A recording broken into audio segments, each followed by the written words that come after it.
And an update to a maddening story that we brought you. One Chicago police officer killed and another critically wounded after a convicted felon on electric monitoring allegedly smuggled a gun into a hospital.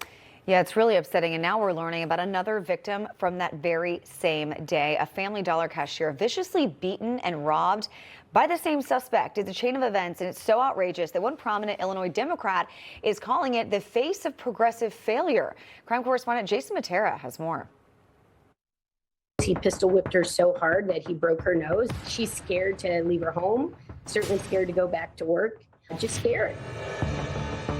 That frightened woman is Maria Velasquez, and she has every reason to be. The 55-year-old cashier showed up for her Saturday shift at a Chicago Family Dollar, only to be savagely assaulted. My physical is not good. And me and the head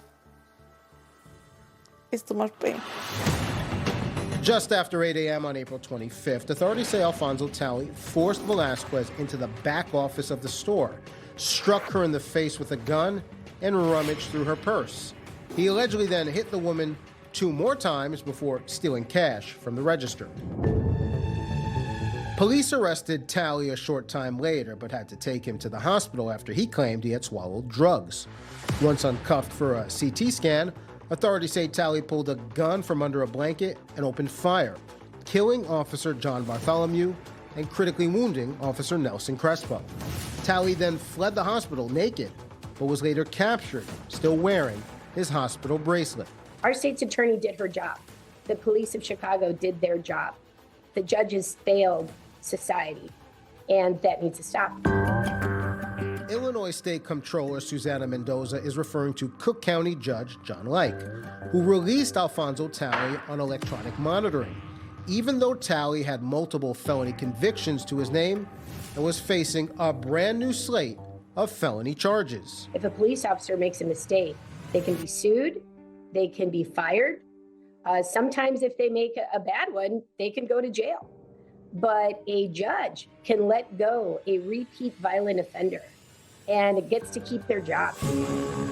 And Mendoza says these bad judicial decisions, along with policies that favor criminals over victims, come with a real-life human cost. These are absolutely life-shattering events, and in this case, that one incident shattered many lives.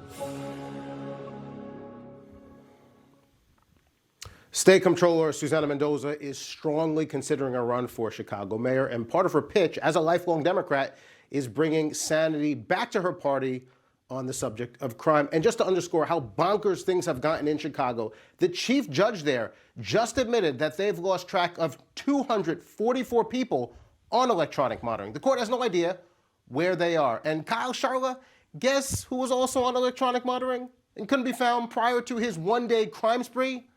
Alfonso Talley, that alleged cop killer. It's remarkable. This has gotta stop. I don't understand how you lose 244 people who have ankle bracelets on. Okay. Yeah. There you go. Chicago just leave for it you, there. right, Jason? Jason, Thank you. Wow. Information. Truth is freedom. Is Newsmax.